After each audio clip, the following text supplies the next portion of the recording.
우리 같이 인사 나누겠습니다. 잘 나오셨습니다. 한 주간 동안도 수고하셨습니다. 자, 이 시간에는 마태복음 5장 5절 말씀 읽었습니다. 하나님의 나라가 추구하는 복 세 번째 시간입니다. 우리는 지난 시간에 심령이 가난한 자가 천국을 받게 된다 복을 나눴죠. 애통하는 자가 하나님의 위로를 받을 것이라고 나누었습니다. 오늘은 하나님의 나라인 우리가 추구해야 되는 세 번째 복을 살펴보려고 그래요. 세 번째 복은 온유한 자가 받는 복입니다. 온유한 자. 여러분은 일반적으로 온유하다 그러면 뭐 생각합니까? 그죠? 화도 못 내고, 그죠? 비리비리하고, 그죠? 인간관계에 있어서 부드럽고, 욕해도 웃고, 온유하면 이거 생각해요. 그래서 온유를 한자로 이렇게 쓰는데 따뜻할 온자, 부드러울 유자를 씁니다. 국어사전을 찾아보니까 온유하다의 뜻을 성격, 태도 따위가 온화하고 부드럽다라고 설명합니다. 그런데 이 뜻은요, 오늘 본문 말씀 마태복음 5장 5절에 나오는 온유, 헬라어로 프라우테스라 그랬는데 이 프라우테스의 뜻하고 달라요. 자, 오늘 본문 마태복음 5장 5절에 나오는 온유는 헬라어로 프라우테스라 그러는데 이 단어는요, 여러분 고린도전서 13장 4절에 보면 사랑은 온유하며 그랬어요. 그죠? 온유하며. 이 온유로 번역된 헬라어는 크레스티오마이예요. 달라요. 우리 한글로는 다 온유라고 번역을 해놨는데 달라요. 마태복음 5장 5절에 나오는 온유는 프라우테스. 고린도전서 13장 4절에 나오는 온유는 크레스티오마이. 달라요. 고린도전서 13장 4절에 나오는 온유, 즉 크레스티오마이는요, 친절하다라는 뜻이에요. 그러니까 우리 국어사전에 나오는 뜻하고 비슷해요. 그런데 오늘 본문인 마태복음 5장 5절에 나오는 온유, 즉 프라우테스는요, 무슨 뜻이냐면 사나운 야생 짐승을 길들이다라는 뜻이에요. 이 단어는요, 그냥 단순히 성격이나 태도 따위가 온화하고 부드러운 것만을 뜻하는 게 아니에요. 때로는 이 온유에는요, 뭐도 품고 있느냐? 거룩한 분노도 품고 있어요. 또 때로는 사람이 보기에는 냉정하게 보일 수도 있고 때로는 바보같이 보일 수도 있어요. 이 온유가. 왜냐하면 이 온유 프라우테스의 가장 중요한 중점은 뭐에다 두고 있느냐? 하나님과의 관계에 두고 있어요. 하나님과의 관계. 자, 요한복음 2장을 보면 예수님께서 노끈으로 만든 채찍을 가지고 예루살렘 성전 안에 들어가서 그 안에서 소 팔고 양 팔고 비둘기 파는 사람들하고 또 돈 바꿔주는 사람들의 돈을 갖다가 막 채찍으로 쳐가지고 다 뒤집어 엎어요. 신학자들에 의하면 이것이 원인이 돼가지고 예수님이 십자가에 달리시거든요. 자, 예수님께서 거룩한 분노를 하시는 장면이에요. 근데 성경은 이것을 온유라고 얘기합니다. 여러분, 채찍으로 막 두들겨 패는데 온유래요. 이해가 되세요? 또 빌립보서 2장 8절을 보면 하나님의 본체이신 예수님께서 성부 하나님과 동등됨을 주장하지 아니하시고 자기를 낮추시고 죽으시기까지 복종하셨는데 이걸 온유래요. 이 모습은 우리가 알고 있는 성격, 태도 따위가 온유하고 부드러운 이 온유하고는 거리가 멀어요. 그런데 성경은 이것을 온유라고 합니다. 이 온유는 하나님 앞에서의 온유가 있고 사람들 앞에서의 온유가 있는데, 자, 먼저 하나님 앞에서의 온유를 우리가 생각해 보겠습니다. 하나님 앞에서의 온유함이란 내가 하나님의 뜻에, 하나님의 말씀에 아멘으로 반응하고 하나님의 말씀을 신뢰하고 순종하는 것을 온유라 그래요. 그래서 이 온유함은 십자가 안에서, 잘 들으세요, 심령이 가난한 상태, 그 단계를 거치는 사람, 그 다음에 애통하는 단계를 거치는 사람만이 가질 수 있는 게 뭡니까? 온유예요. 그냥 겉으로만 부드러운 척하는 그거 아니에요. 십자가 앞에서 내가 얼마나 무능한 사람인지, 내가 얼마나 부족한 사람인지, 내가 얼마나 추악한 죄인인지를 알아야 나라는 사람은 하나님이 아니면 안 되는 사람이라는 걸 가질 수 있고, 그래야 내가 심령이 가난해질 수 있거든요. 그래야 내가 어떻습니까? 애통할 수가 있는 거예요. 애통할 수가 있는 거예요. 오늘 본문에 나오는 온유를 헬라어로 프라우테스라고 하는데, 이 단어의 뜻이 무슨 뜻이냐? 힘이 잘 조절되어 인격에 나타나는 덕성이에요. 힘이 잘 조절이 돼요. 여러분 혹시 TV에서 그 서부극에서 야생마를 갖다가 조련하는 장면을 보신 적 있나 모르겠어요. 사람을 한 번도 태워본 적이 없는 야생마를 갖다가 조련하려면 먼저 그 말 머리에다가 어떻게 해요? 밧줄을 갖다가 샥 걸어요. 그런 다음에 어떻게 해요? 기가 막히게 올라타요. 그러면 등 뒤에 사람을 한 번도 태워본 적이 없는 야생마는 어떡합니까? 자기 등 뒤에 올라탄 사람을 떨어뜨리려고 막 뛰어요. 그냥 막 뛰어요. 그러면 거기서 안 떨어지려고 막 안간힘을 쓰죠. 그러면 말이 미친 듯이 날뛰다가 어느 순간에 가면 내가 이렇게 날뛰는 것이 소용이 없구나. 이걸 깨달으면 어떻게 됩니까? 말이 온순해집니다. 길들여지는 거죠. 그러면 이 말 위에 탄 사람이 이랴 그러면 앞으로 가요. 와 그러면 서요. 여러분, 오늘 본문 말씀인 마태복음 5장 5절에서 나오는 온유의 뜻이 바로 그거예요. 힘이 없어진 게 아니에요. 힘은 그대로 있어요. 내 힘은 그대로 있어요. 근데 그 힘을 더 이상 나를 위해서 쓰지 않고 나를 길들이신 주인을 위해서 쓰는 거예요. 이게 온유예요. 그래서 주인이 뛰어 그러면 뛰고 걸어 그러면 걷습니다. 때로는 주인이 화살이 비오듯이 쏟아지는 적진 속으로 달리라 그러면 어떻습니까? 달려갑니다. 또 아무리 내가 더 달리고 싶어도 주인이 서라 그러면 섭니다. 내 눈앞에 먹을 것이 있어도 주인이 기다려 그러면 기다립니다. 이게 온유예요. 여러분, 우리가 흔히 말을 하다 그러죠. 말 많이 하죠. 근데 이 말이 뭐예요? 이게 순 우리말이에요. 말이 뭐냐면 길게 늘여보면 뭐가 돼요? 마알이 돼요. 그죠? 마알. 무슨 뜻일까요? 마음의 알갱이라는 뜻이에요. 말이. 마알. 마음의 알갱이. 여러분, 내 속에 미움이 가득하면 어떤 말이 나올까요? 미움의 말이 나와요. 내 속에 사랑이 가득하면 어떤 말이 나올까요? 사랑의 말이 나와요. 예. 여러분, 저와 여러분의 말에는 지금 어떤 알갱이가 담겨져 있어요? 그냥 막 내 자랑하고 싶어가지고 폭견교하는 사람 있죠? 틈만 나면 차고 들어가서 내 자랑하는 사람, 이 속에 그 자랑이 가득한 거예요. 오늘 본문에서 말하는 온유는, 다시 정리합니다, 겉으로 온화하고 겉으로 조용한 성품을 가졌다는 뜻이 아니에요. 뭡니까? 하나님의 말씀으로 길들여진 사람이란 뜻이에요. 길들여진. 이때 길들여졌다는 것은 일부분만 길들여졌다는 뜻이 아니에요.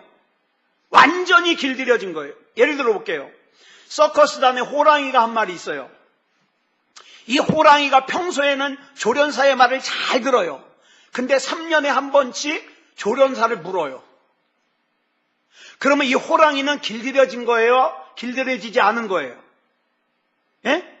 어떤 거예요? 길들여지지 아는 거예요. 그거 어떻게 데리고 나와? 언제 물지 알아서. 자, 그럼 보세요. 여러분이 예수님을 잘 믿다가 한 5년에 한 번씩, 10년에 한 번씩 마치 하나님을 믿지 않는 사람처럼 자기 마음대로 살아요. 그러면 하나님 앞에 길들여진 사람이에요? 아니에요? 아니에요. 예? 내 말과 내 삶의 태도에 있어서 하나님의 말씀으로 완전하게 길들여진 것을 성경에서 뭐라 그러냐? 온유, 프라우테스라 그래요. 그렇다면 자, 이제 여러분들에게 질문 드리겠습니다. 여러분은 지금 온유한 사람입니까? 아유, 대답하기 곤란하네. 그죠? 베드로전서 4장 11절을 보면 이렇게 말씀하고 있어요. 우리 중요해요. 우리가 살면서 어떻게 살아야 되는가 중요해요. 시작. 만일 누가 말하려면 하나님의 말씀을 하는 것 같이 하고, 누가 봉사하려면 하나님이 공급하시는 힘으로 하는 것 같이 하라. 이렇게 하는 것이 뭐다? 온유다. 온유다. 여러분, 성경에 나오는 인물들 중에 대표적인 온유한 사람 누가 있을까요? 예? 모세. 민수기 12장 3절에 보니까 뭐라 그랬어요? 시작. 이 사람 모세는 온유함이 지면의 모든 사람보다 더하더라. 쉽게 말해서 무슨 뜻이에요? 모세는 세상에 있는 사람들 중에 가장 온유한 사람이더라. 성경이 거짓말을 기록한 책이 아니라면 이 지구상에 살았던 사람들 중에 누가 가장 온유한 사람이에요? 모세가 가장 온유한 사람이에요. 근데 손발이 오글거리는 것이, 이걸 누가 썼어요? 누가 썼어요? 모세 자기가 썼어요. 우리 성경 중에 구약의 5권, 창세기, 출애굽기, 레위기, 민수기, 신명기, 이거를 뭐라고 불러요, 우리가? 모세오경. 모세가 쓴 5권의 성경이라 그래서 모세오경이라 그러잖아요. 그런데 민수기 자기가 쓰면서 뭐라 그래요? 아, 이 사람 모세는 온 지면에 있는 사람 중에 가장 온유한 사람이다. 아우, 닭살 돋죠? 자, 그런데 이 성경이 하나님의 감동으로 모세가 쓴 거기 때문에 뭐 손발이 오글거려도 어떻게 해요? 이 말씀은 진리예요. 자, 그런데 이 모세의 이 온유함이요, 타고난 거예요? 아니에요? 아니에요. 모세가 오랜 시간 동안 좌절을 겪고 그 다음에 아픔을 겪고 하나님의 말씀으로 길들여집니다.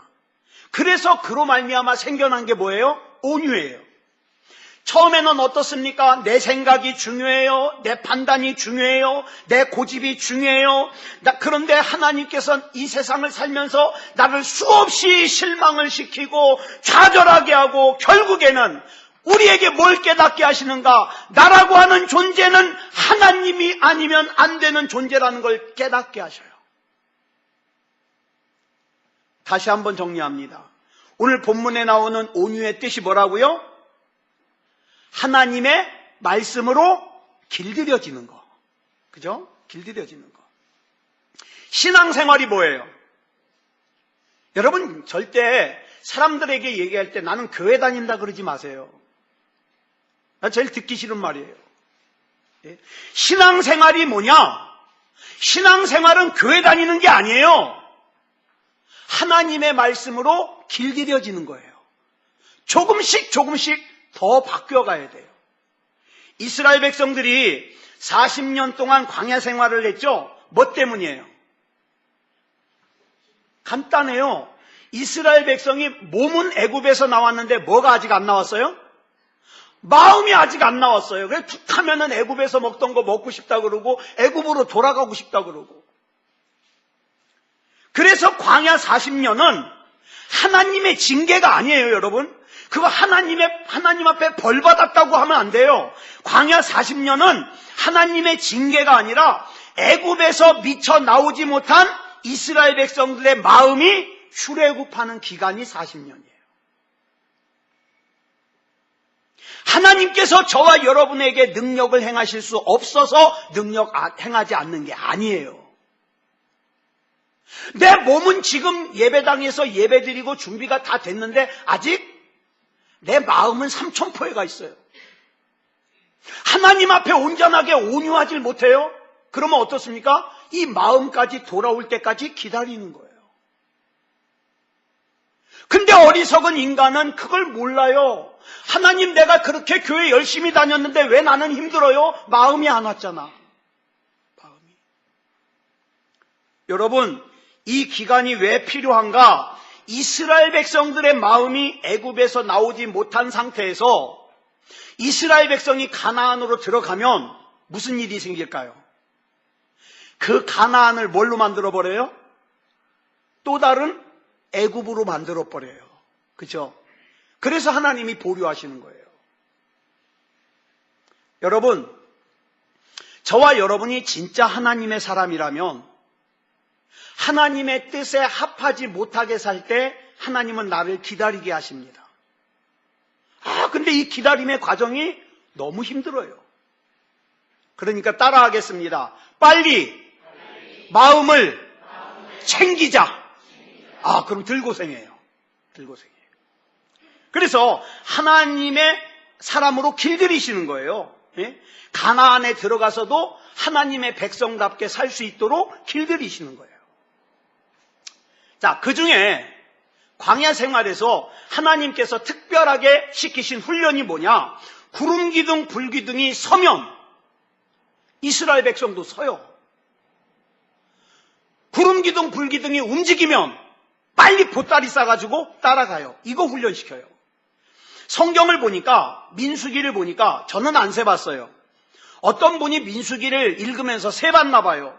40년 동안 이스라엘 백성이 광야에서 몇 번 이사를 했나 세봤나 봐요. 하여튼 그런 거 세는 거 좋아하는 분들이 있어요. 근데 세봤더니 최소한 41번 이사를 해요. 40년 동안. 그러니까 평균 1년도 못 사는 거예요. 자, 그런데 구름 기둥, 불 기둥이 움직이면 무조건 보따리 싸가지고 쫓아가야 돼요. 더 가고 싶어도 구름 기둥, 불 기둥이 서면 무조건 멈춰서 텐트를 쳐야 돼요. 이게 훈련이에요. 주님이 가라 그러면 가고, 주님이 서라 그러면 서는 거. 이게 훈련이에요. 하나님의 길들이심이에요. 여기에 통과하면 하나님께서 그러셔요. 네가 이제야 나를 경외하는 줄 알겠다. 내가 너를 통하여 내 뜻을 이루리라. 그 과정까지 우리가 가야 됩니다. 그러니까 내 마음대로 살면 돼요, 안 돼요? 안 돼요.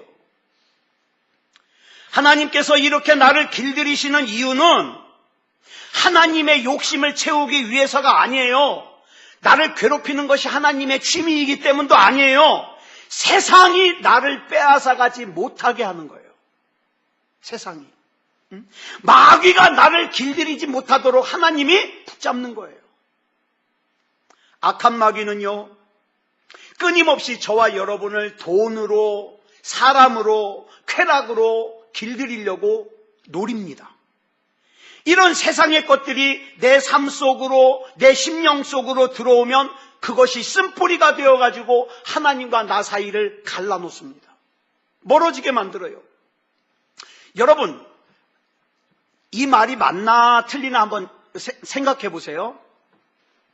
저와 여러분 안에 음란함이 있어요. 탐욕이 있어요. 근데 평소에는 이게 잘 안 드러나요. 여러분, 교회 와가지고 예배 시간에 음란한 사람 있어요? 없어요, 거의 대부분. 근데 내 속에 있는 음란함이나 내 속에 있는 탐욕이 언제 튀어나오느냐? 환경과 여건이 조성이 됐을 때 튀어나와요. 그죠? 그런데 문제는 그런 저와 여러분을 하나님이 다 보고 계세요. 보고 계세요. 하나님께서 모세를 가장 온유한 사람, 즉 하나님의 말씀으로 길들여진 사람이라고 칭찬하셨는데 그 온유한 사람 모세가 민수기 20장에서 무슨 일을 저질렀어요? 이스라엘 백성이 목마르다고 막 원망하고 불평하니까 승질이 났어요. 그 승질이 난 상태에서 하나님 앞에 기도했더니 하나님이 모세야, 그 반석 있지? 그 반석을 네가 가지고 있는 지팡이로 가리켜라. 분명히 가리키라 그랬어요. 근데 열받은 모세가 가가지고 내가 너희에게 물을 주랴! 그리고 막 소리 지르더니 분명히 가리키라 그랬는데 지팡이로 어떻게 해요? 반석을 2번 두들겨 패요. 근데 물이 나왔어요. 물이 나왔어요. 그런데 이 사건 때문에 모세가 가나안에 못 들어가요. 저는 옛날에 성경 이 부분을 처음 읽을 때 궁금했어요. 야, 무슨 하나님이 이렇게 야박하냐? 통 좀 넓지, 마음 좀 넓게 가지시지. 그까짓 거, 그 반석 치라고, 가리키라는 거 2번 팼다 그래가지고 가나안도 못 들어가게 하냐? 뭐 이런 하나님이 다 있어? 이렇게 생각했어요. 근데 나중에 보니까 이 말씀을 읽고 또 읽으면서 보니까 하나님께서 우리에게 모세를 통해서 가르쳐 주시고자 하는 게 뭐냐? 이 정도로 우리 하나님께서는 우리가 하나님의 말씀에 길들여지지 않고 벗어나는 것을 싫어하신다. 싫어하신다. 여러분, 세상이 얼마나 이 모양 저 모양으로 저와 여러분을 하나님으로부터 떼어놓으려고 그러는지 몰라요. 근데 또 어리석은 사람은 죄를 지면서도 이런 생각해요. 이 정도는 세상 사람들 다 해. 이게 무슨 죄야? 그러면서 생각해요. 악한 마귀는 알게 모르게 교회를 하찮게 여기는 생각을 집어넣습니다. 예배를 하찮게 여기는 생각을 집어넣습니다. 기도를 하찮게 여기는 생각을 집어넣습니다. 하나님께서 나에게 맡겨주신 그 귀한 사역을 하찮게 생각하도록 만듭니다. 기억하십시오. 마귀에게 속고 있는 거예요. 마귀에게. 여러분, 마귀는 저와 여러분 쉽게 포기 안 해요. 한번 볼까요?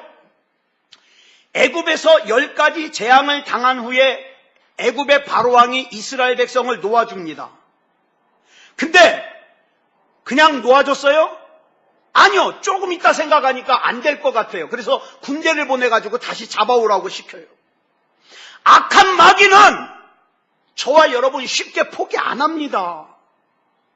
그러니까 내 속에 조금이라도 탐욕과 음란과 미움과 욕심과 이런 것들이 잠재했다면 악한 마귀는 조금이라도 여건만 되면 어떻습니까? 그 죄에 다시 빠지게 만들어요. 왜? 너는 내 거다 이거죠. 기억하십시오. 모세가 온유한 사람이라는 것은 그렇게 간단한 말이 아니에요. 하나님의 말씀으로 잘 길들여진 사람이란 뜻이에요. 그래서 모세는 하나님의 말씀으로 잘 길들여져서 10가지 재앙을 행할 때 하나님이 모세야 물을 부어라 그러면 예, 물 부어요. 모세야 티끌을 날려라. 예, 그리고 티끌을 날려요. 제가 만약에 모세라면 그럴 거예요. 장원아, 물을 부어라. 왜요? 물을 부어라. 얼만큼요? 장원아, 티끌을 날려라. 어디다요? 장원아, 티끌을 날려라. 얼만큼요? 답답하죠. 답답하죠. 근데 모세는 그냥 순종했어요. 그러면 이 모세가 처음부터 이런 순종하는 사람이었냐? 온유한 사람이냐? 아니잖아요. 왕궁에서 살 때 모세는 어땠습니까? 자기 소견에 옳은 대로 살았어요. 그렇다고 모세가 하나님을 안 믿은 사람 아니에요? 하나님 믿었어요. 그러니까 하나님의 뜻을 행하려고 어떻게 해요? 애굽 사람 때려 죽였잖아요. 잘 들으세요. 여기서 우리의 모습을 볼 수 있어요. 자기 딴에는 하나님의 뜻을 행한다고 한 것이 자기 소견에 옳은 대로 행하다가 결국은 애굽 사람 하나 때려 죽이고 살인자가 돼가지고 미디안 광야로 도망가서 살아요. 이랬던 모세가 미디안 광야에서 40년 동안 살면서 하나님의 말씀으로 길들여집니다. 이걸 다른 말로 뭐라 그래요? 온유해졌다 이 말이에요. 우리 주변에서도 보면요, 자기가 하나님 만났다는 사람 많이 봐요. 하나님 만났대요. 자기는 하나님 확실하게 믿는데요. 자기는 성령 체험했대요. 근데 정작 삶을 보면 왕궁에서의 모세처럼 여전히 자기 소견에 오른 대로 살아요. 승질나면 승질내고 기분 나쁘면 삐치고 여전히 예수님 만나기 이전에 사울처럼 혈기가 등등해요. 내 기분이 우선이에요. 여전히 우선순위에 돈이 있어요. 돈 앞에서는 하나님도 사랑하는 가족도 다 필요 없어요. 자기 소견에 오른 대로 살면서 이용해 먹습니다. 제가 교회에서 일하면서 우리 교회는 그런 사람 없어요. 자기 가족들에게 돈 빌리고 갚지 않아가지고 상처받는 사람들 많이 봤어요. 또 교회 다니는 사람인데, 교회 중직인데 자기 형제들에게 잘못해가지고 형제가 상처받게 만들어가지고 그 형제가 신앙생활에 굉장히 어려움을 느끼는 경우도 많이 봤어요. 왜 그래요? 자긴 하나님 믿는다 그러는데 아직 온유하지 않은 거예요. 하나님 앞에 길들여지질 않은 거예요. 여전히 살기가 등등해가지고 자기 소견에 오른 대로 사는 거예요. 그러니 어떻게 하나님이 쓰시겠냐고요. 아직 마음이 출애굽 안 했는데. 그래서 하나님의 말씀으로 저와 여러분이 진짜 길들여지면 자기 소견에 오른 대로 사는 것이 소용없다는 걸 깨닫게 돼요. 그래서 이렇게 고백합니다. 따라하겠습니다. 저는 주님이면 충분합니다. 이 모든 것을 주님께서 하셨습니다. 앞으로의 일도 주님께서 하실 것입니다. 예, 이렇게 고백해요. 문제는 아직도 그 하나님의 말씀에 완전히 길들여지지 않아서 여전히 자기 생각, 자기 판단, 이것이 하나님의 뜻보다 우선이에요. 그리고 복만 달래요. 돈 많이 벌게 해달래요. 건강하게 살게 해달래요. 그런데 성경을 보면 여러분, 예수님께서 로마 군병에게 끌려가실 때 사람들의 눈으로 볼 때는 어떻습니까? 예수님께서 로마 군병에게 끌려가시는 것처럼 보였지만 사실은 뭐예요? 예수님이 자신을 하나님께 맡기는 거예요. 그죠? 하나님께 맡기는 거예요. 우리 역시도 하나님 앞에서 하나님을 신뢰하는 것, 하나님 앞에서 인내하는 것은 뭡니까? 하나님 앞에 나를 맡기는 거예요. 이거 잘해야 돼요. 이거 잘해야 돼요. 내 기분대로 살면 안 돼요. 하나님 앞에 잘 맡겨야 돼요. 그런데 이렇게 우리가 하나님의 말씀으로 길들여지기까지 우리만 참는 게 아니에요. 누구도 참아요. 하나님도 참아요. 어우, 저 인간 언제 사람 돼? 하나님도 참아요. 그래서 사무엘하 22장 36절을 보니까 뭐라 그랬어요? 시작. 주의 온유함이 나를 크게 하셨나이다. 주의 온유함이, 주님의 참으심이 나를 크게 했어요.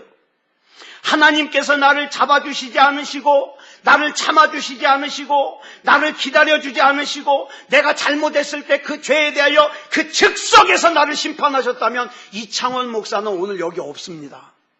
벼락을 맞아 죽어도 벌써 여러 번 맞아 죽었을 거죠. 왜? 저 의도하고 상관없이 저 때문에, 제 말 때문에 상처받은 사람들 많거든요. 저는 벌써 벼락 맞아 죽었을 거예요. 목사? 아니요, 저 목사 못했을 거예요. 그런데 하나님이 참아주셔요. 하나님이 기다려주셔요. 하나님이 잡아주셔요. 그렇게 하나님이 참아주셨기 때문에, 기다려주셨기 때문에 오늘의 내가 있을 수 있는 거예요. 그래서 예수님께서요, 마태복음 11장 29절에서 예수님 자신을 이렇게 소개하십니다. 시작. 나는 마음이 온유하고 겸손하니. 자, 보세요. 마음이 온유하고 겸손하세요. 우리 예수님이. 여러분 잘 아시는 갈라디아서 5장 22절로 23절을 보면 성령의 9가지 열매가 나와요. 그 중에 하나가 온유예요. 온유. 온유는요, 교회 다니기만 하는 사람한테는 없을 수 있어요. 근데 진짜 하나님을 믿는 사람, 진짜 하나님의 일을 하는 사람에게는 반드시 필요한 게 뭐냐? 온유예요. 하나님의 말씀으로 길들여지는 거예요. 저는 이런 생각해 봤어요. 모세가 이스라엘 백성을 인도해서 출애굽했을 때 이스라엘 백성이 60만 명이나 됐어요. 60만 명이나. 이렇게 많은 사람들을 어떻게 인도했을까? 그 몇십 명 되지도 않는 새소만교회 목회하면서 머리 빠지고 입 빠지고 다 빠져버리는데 모세는 어떻게 그 많은 이스라엘 백성을 인도하면서 하나님이 불러가실 때까지 눈도 시력도 떨어지지 않고 어떻게 그랬을까? 여러분, 우리는 이스라엘 백성을 인도한 모세의 능력 그러면 가장 먼저 뭐가 생각나요? 모세의 능력. 홍해를 가른 기적이 생각나죠. 근데 여러분 따지고 보면 이게 모세의 능력이에요? 하나님의 능력이에요? 하나님의 능력이에요. 그러면 이스라엘 백성을 인도한 모세의 능력은 뭘까요? 모세의 능력. 그건요, 이스라엘 백성을 사랑하는 사랑과 하나님의 말씀에 길들여진 온유, 이 두 가지예요. 사랑과 온유. 이 사랑과 온유가 있었기 때문에 모세는 툭하면 자기를 원망하고 돌을 던지려고 하는 이스라엘 백성을 어떻게 해요? 사랑할 수 있었어요. 인도할 수 있었어요. 모세가 이스라엘 백성을 얼마나 사랑했냐면 이스라엘 백성이 원망과 불평이 충만해가지고 막 하나님을 원망하고 모세를 돌로 치려고 하니까 하나님이 화딱지가 나셨어요. 그래가지고 하나님이 그래요.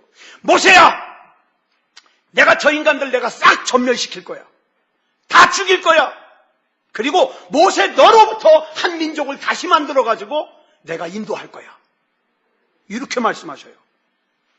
그랬더니 모세가 뭐라 그래요? 하나님, 차라리 나를 죽여주시고 이스라엘 백성을 용서해 주십시오. 이 사랑. 여러분이 누군가에게 화가 날 때 잘 생각해 보세요. 제 말이 맞나 틀리나? 여러분이 누군가에게 화가 날 때 화가 나서 화를 내는 건 맞아요. 화가 나서 화를 내는 건 맞는데 그 사람이 나의 이익과 관계가 있다면, 예를 들어 볼게요. 그 사람이 나하고 중요한 거래처 사람이에요. 그래도 화낼 수 있어요? 그 사람이 회사에서 나보다 높은 사람이에요. 내 인사권을 가지고 있는 사람이에요. 그래도 화낼 수 있어요? 참죠.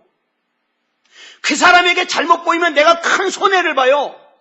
그래도 화낼 수 있어요? 못 내죠. 못 내죠. 즉, 다시 말씀드릴게요. 내가 누군가에게 화를 낸다는 것은 내 안에 무슨 생각이 있는 거예요? 이 사람에게는 내가 화를 내도 괜찮다는 내 판단이 있는 거예요. 근데 성경은 이걸 죄래요. 다른 사람을 판단하는 죄래요. 즉, 그 사람에게 내가 화를 내도 나가 아무 손해가 없다는 그 사람에 대한 판단, 이 죄라는 거예요. 자, 그러면 보세요. 온유한 사람이 받는 복이 뭐라 그랬어요? 온유한 사람은 복이 있나니 어떻게 된다고요? 어떻게 된다고요? 땅을 기업으로 받을 거래요. 땅을 기업으로. 그래서 여러분, 우리나라 사람들이 팔복 중에 제일 좋아하는 복이 온유한 자의 복이에요. 하나님이 땅 준다 그랬다고. 근데요, 여기서 말하는 땅을 기업으로 받는다는 것은 부동산을 많이 주시겠다는 뜻이 아니에요. 네? 뭐예요? 땅을 기업으로 받는다는 건 뭐냐면 세상에서 세상을 다스릴 수 있는 통치권을 주시겠다는 거예요. 통치권. 예수 그리스도 이름으로 선포해서 승리할 수 있는 통치권. 다시 말해서 온유한 사람이 결국에는 승리한다는 뜻이에요.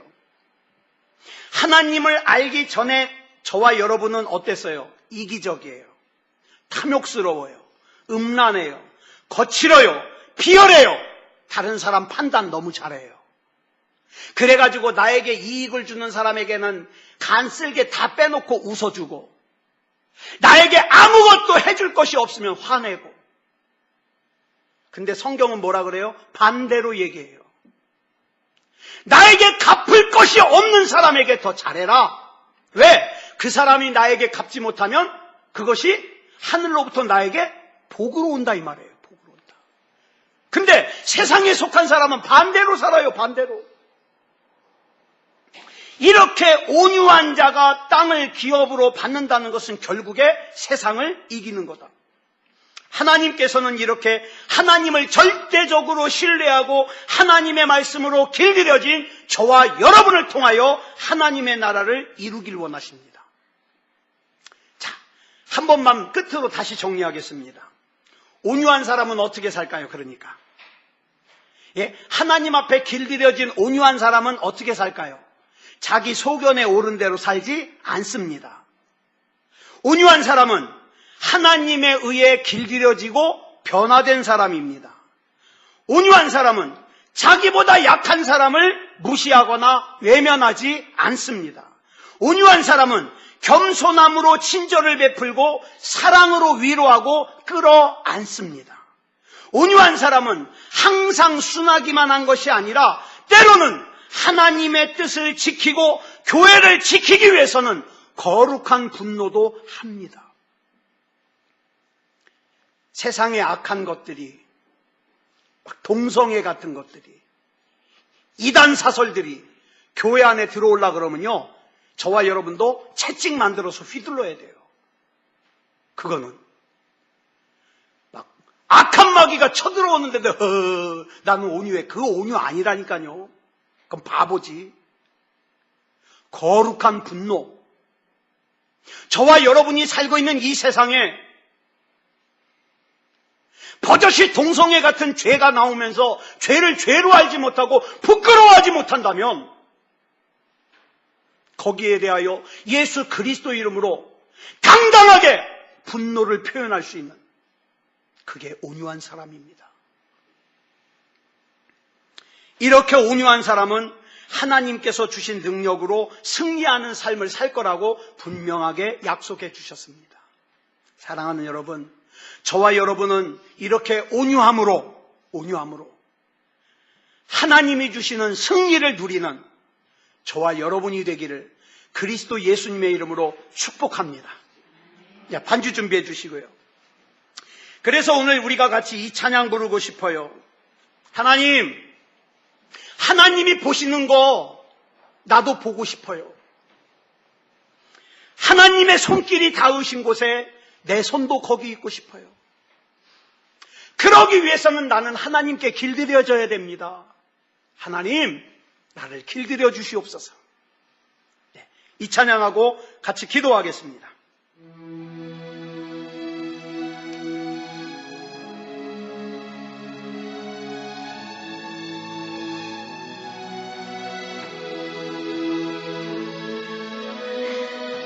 하나님 눈길 머무신 곳, 그곳에 내 눈 머물고, 하나님 손길 닿으신 곳, 그곳에 내 손 닿으리. 하나님 마음 드신 그곳에 내 맘도 두고, 하나님 계획하신 그곳에 내 삶 드리리. 나 경배합니다.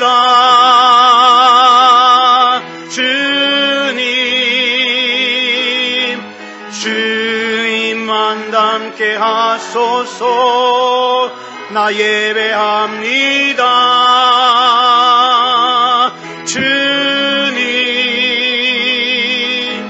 주님 만족해 하소.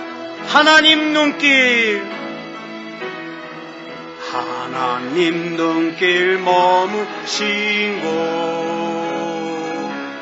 그곳에 내 눈 머물고 하나님 손길 닿으신 곳, 그곳에 내 손 닿으리. 하나님 마음 드신 그곳에 내 맘도 들고 하나님 계획하신 그곳에 내 삶 드리리. 나 경배합니다.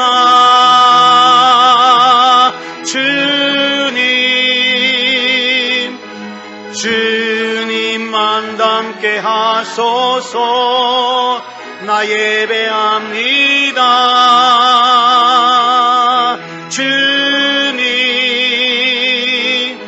주님만 쫓게 하소서.